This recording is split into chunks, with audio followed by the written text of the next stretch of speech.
Imagine waking up one morning and realizing the foundation of your entire reality has just completely evaporated. Like your faith, the grand narrative you built your life around, the absolute certainty of how the universe works, just gone. Yeah, that is a terrifying thought. Right. What do you do when the best advice isn't, here's how to fix it, but rather, here's how to beautifully haunt the ruins? Well, that is the really unsettling, but honestly, ultimately liberating premise we are unpacking today. We're looking at The Hymns of the Abyss by Max and Claude. And it takes an incredibly counterintuitive approach to spiritual collapse. It really does. Welcome to today's deep dive. Our mission here is to navigate that profound psychological and emotional landscape of losing your foundational meaning. And I mean, what struck me immediately is what this material doesn't do. Right. It definitely doesn't offer a roadmap back to safety. It doesn't give you a 10-step recovery program. No, not at all. It doesn't try to swap out a lost deity for a nature walk or a new political ideology or a secular philosophy. Instead, it offers you this radical kind of permission. Permission to grieve. Exactly. Permission to grieve, permission to just not perform a recovery. And weirdly enough, permission to keep the beautiful forms of devotion even when the content, like the deity or the grand purpose, has completely vanished. I love how it synthesizes our deeply ingrained human need for ritual with the stark reality of modern disillusionment. I mean, we are so culturally conditioned to fill a void the absolute second it opens. Oh, totally. We panic. Right, we freak out. But Max and Claude suggest something almost terrifying here.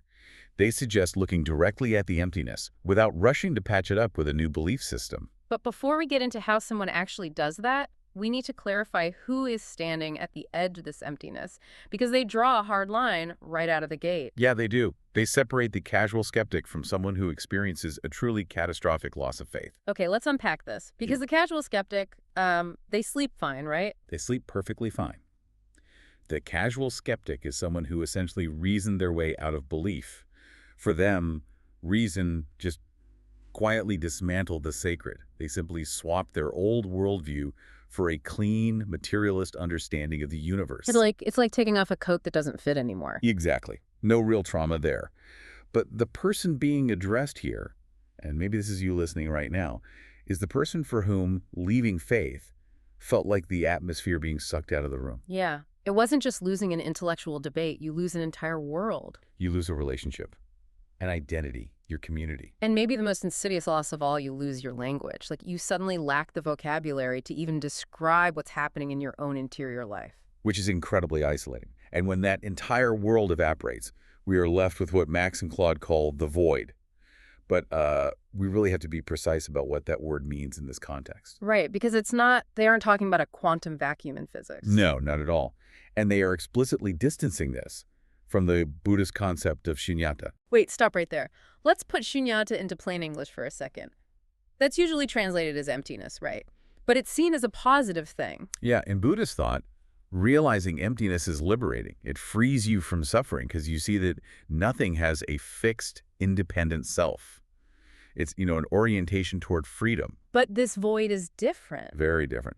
Max and Claude describe their void as a phenomenological report. Meaning what, exactly? Meaning, it is not a philosophical theory you arrive at after years of meditation. It is just a raw, unvarnished description of what it actually feels like to be in that person's shoes in that exact moment. Wow. It is simply the shape that God leaves when God is gone. The shape that God leaves. I mean, I keep going back to the idea of phantom limb syndrome with this. Oh, that's a great analogy. Yeah, because the mind rationally knows the arm is gone. You can look right at the stump, but your nervous system still feels the fingers tingling. It still itches. Right, the body hasn't caught up. Exactly. The person still finds themselves reaching for familiar comfort with the muscle memory of prayer. It's just like reaching out to pick up a phone you already know isn't on the table. What's fascinating here is that the brilliance of that phantom limb comparison highlights how an absence is not nothing. A God-shaped whole has a specific, highly detailed form. Because it used to hold something huge. Exactly. It is the negative space of a very particular, deeply ingrained relationship.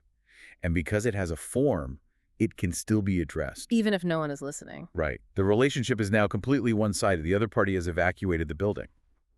But, a one-sided relationship is still a relationship.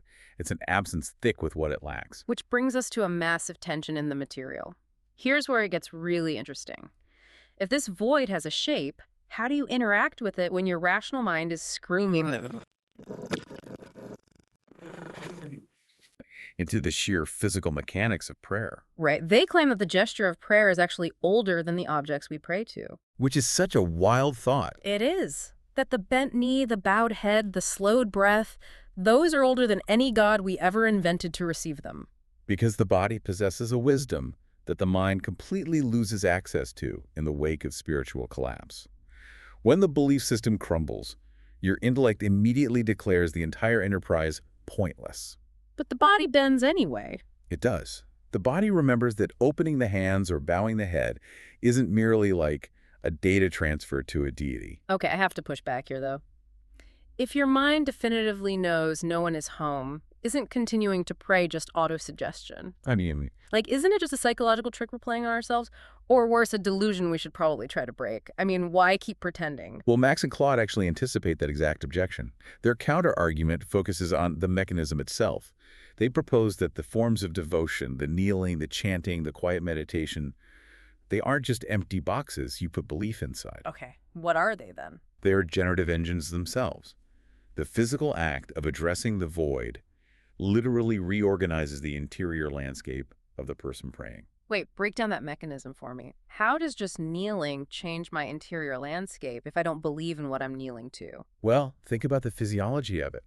When you bow your head or physically lower yourself, you are forcing your nervous system out of an arrogant defensive posture. Oh, interesting. Yeah, you are physically manifesting surrender. And that posture softens the armoring of the ego.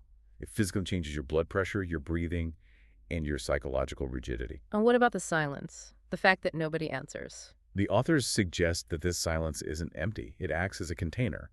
It holds the history of your specific address, the quality of your attention, and it connects you to the unbroken chain of human beings who have stood in the dark and sung into the void before you. So you aren't maintaining a delusion. No, you are tapping into a practice that predates belief entirely. And they frame this kind of objectless prayer as an act of witness, too. Which makes me think about those incredibly mundane moments like when you're waiting for a scary medical test result. We've all been there. Right. And even if you're a staunch atheist, you find yourself whispering, please, please, please, let this be okay.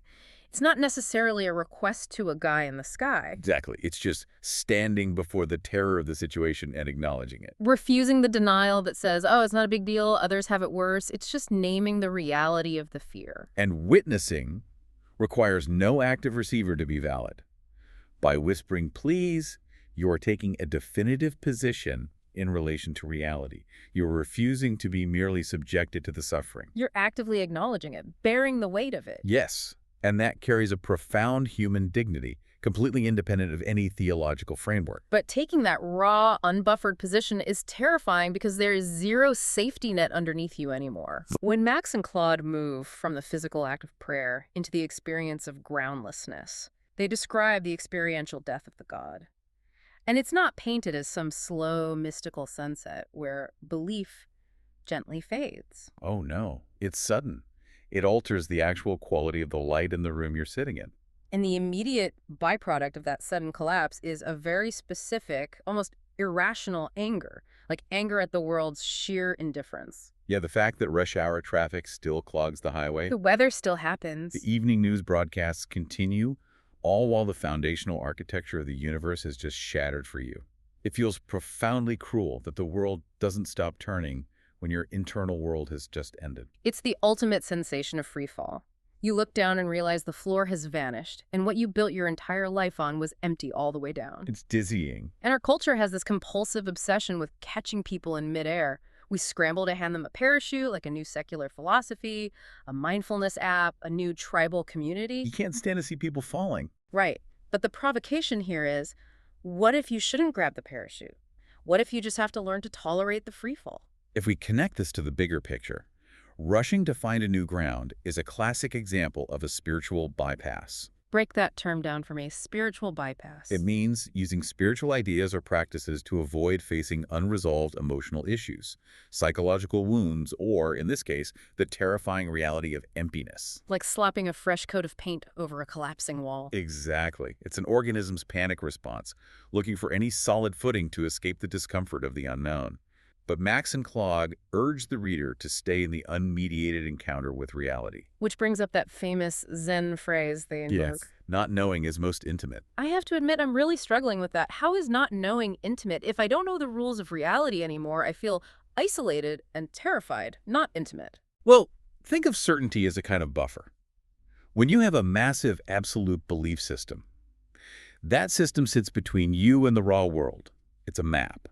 And a map is incredibly useful, but the map is not the territory. Right. Certainty keeps the actual chaotic world at arm's length because everything is neatly categorized before you even experience it. Oh, I see. Because if something bad happens, my certainty says, part of a divine plan. It categorizes the pain before I even feel it. Precisely. Groundlessness destroys that buffer. The map burns up. And without it, you are in direct, radical, skin-to-skin contact with reality. Wow. In that space, doubt isn't a failure of belief. Doubt itself becomes a form of faith. It becomes a sacred fidelity to the truth of your experience. Yeah. You are bravely refusing to perform a certainty that you simply do not possess. And that honesty is where the intimacy comes from. Exactly. Okay, so if we accept living in this free fall, if we commit to inhabiting the ruins of our faith without slapping that fresh coat of paint over them, what does that space actually offer? That is the big question. Because the most surprising turn in this material is the argument that the void comes with its own unique gifts. It claims the ruins are sacred precisely because they are honest. Like a broken, crumbling column reveals its columnness much more nakedly than a pristine, functional one. Well, the first gift they outline is radical honesty, which stems directly from that lack of a buffer we just discussed. In an intact religious framework, your internal experience is heavily managed. Give me an example of managed experience. Okay, if you experience a devastating loss, the intact framework immediately swoops in to manage it. Your grief must be reframed as a lesson. Right, everything happens for a reason. Yeah. Your anger at the injustice must be suppressed because everything supposedly serves a divine purpose. But in the void, anger is just allowed to be anger. Grief is just grief. It doesn't have to transform into a lesson. It is raw, unmanaged experience. And there's immense relief in not having to dress up your pain in theological clothing. That makes a lot of sense. And that leads perfectly into the second gift they mention, presence without meaning. They use this beautifully simple line, coffee is just coffee. Yes. It isn't a divine gift pointing to a benevolent creator. It is just the heat on your hands, the bitter smell, the immediate thisness of the moment. I really have to pause on this. Why is that? The idea that stripping away meaning that coffee is just coffee almost sounds like a massive loss. How is that framed as a gift for you, the listener? Well, it is absolutely a loss of the grand narrative. But consider the mechanics of meaning. When meaning is attached to an object, your experience of that object always points past it. Pointing past it. Yeah. If the coffee is a divine gift, your attention doesn't stay on the coffee. It travels past it, up to the giver. Oh. You're looking at the finger pointing at the moon, not the moon itself. A perfect analogy, yes. When meaning is removed, experience stops pointing past itself. When coffee is just coffee, you're forced into a raw, complete encounter with the liquid in the cup. You aren't distracted by gratitude to the cosmos. Right. It yields a profound, albeit cold, intimacy with the physical world. The reality of the present moment is no longer hijacked by a higher purpose. That is a massive paradigm shift, and it sets up the third gift, which might be the most challenging to swallow, compassion through brokenness. Or as Max and Claude refer to it, the willing wound. Yeah. They paint a very stark picture of the difference between how an intact person and a broken person interact with the suffering of others. The intact person offers sympathy from over a high wall. Right. They can look over and say, I'm so sorry for your pain, and then climb back down into their safe, meaningful, orderly life. But the broken person has no wall left. The architecture is completely gone for them. The crack in their foundation certainly lets in the light, as the old saying goes, but it also indiscriminately lets in the darkness and the suffering of the rest of the world. What does that actually look like in practice, though? It looks like true solidarity. You aren't offering sympathy from a safe, elevated distance. You are suffering with. When someone tells you they feel hopelessly lost, you don't offer platitudes or a roadmap out. Because you are sitting in the dark room with them. You are in the same room as the despair. It is a much heavier burden to bear, but it allows for a quality of contact and presence that the fully intact, protected ego simply cannot provide.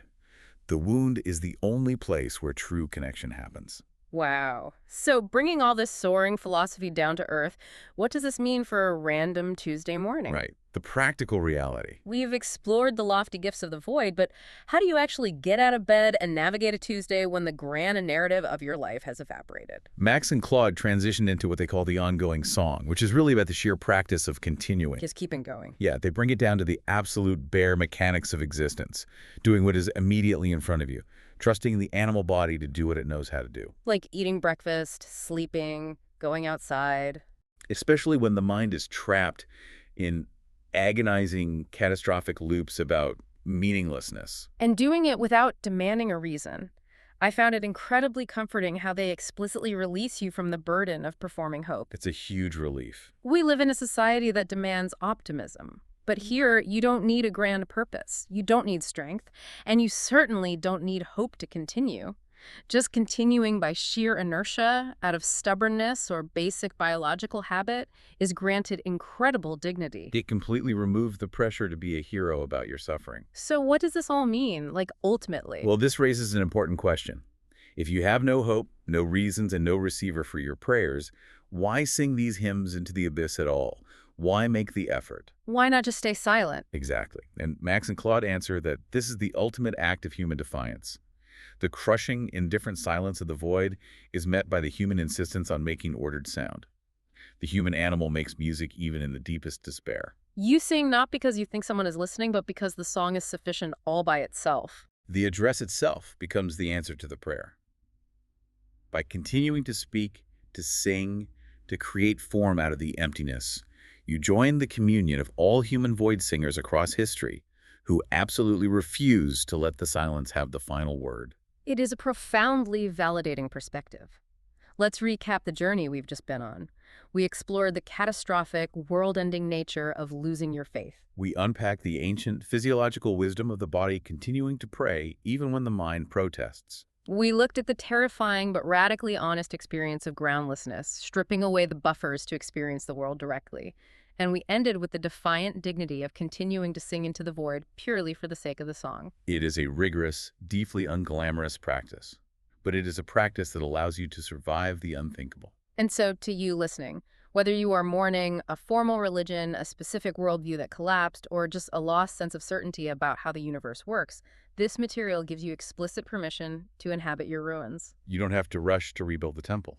You don't have to force a silver lining. You are allowed to just stand in the open air where the roof used to be. A necessary permission in a world obsessed with constant repair. And it leaves me with one final thought, something not explicitly written by Max and Claude, but building right off their logic. If this human impulse to address the void is actually older than the gods we invented to receive it, could our modern society's absolute obsession with shouting into the digital void be a symptom of this? Posting our chaotic thoughts, our grief, our daily pictures of just coffee to an algorithmic abyss that definitively does not care about us? Is that just a mutated, desperate form of this exact same practice? Oh, wow. Are we all just void singers blindly searching for an altar? Exactly. A fascinating lens to view our digital compulsions through. The medium changes, but the human necessity to project our voices into the emptiness remains constant. Thank you for joining us on this deep dive. And remember, when the bedrock of your reality dissolves, you might just find that the free fall is the only real ground there is.